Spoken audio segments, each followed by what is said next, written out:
Wekeza mtaji wako wa biashara kiagano. Hii ndiyo damu ya agano. Unaitumia damu ya agano kufanya biashara kiagano. Nafanyaje mchungaji?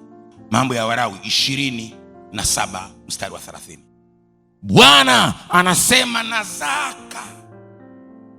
Kuna zaka ya nchi.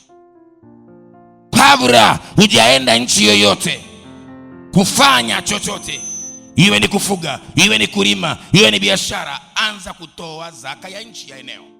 Baba, hili eneo la Mkanani naondoa laana juu ya ardhi, juu ya eneo.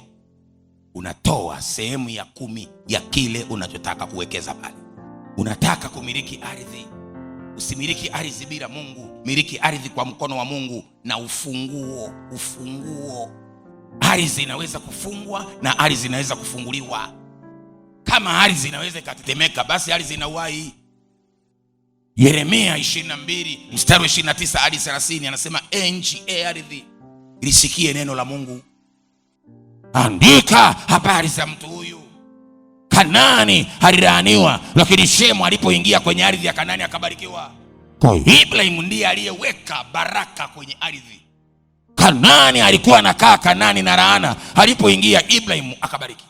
Kwa eneo linabarikiwa kwa kulitolea zaka ya eneo. Unaifungua ardhi ya Mwanza, ya Tabora, ya Dar es Salaam, ya Singida, ya Kimara, ya Mwanarumango, ya Kijiji.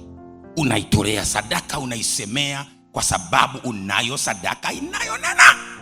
Unaitumia, unamwambia Baba, kama hapo walichinja, mimi naweka damu yako. Utalima vinavyolimika, utafuga vinavyofugika kwenye eneo ukitakatifuza.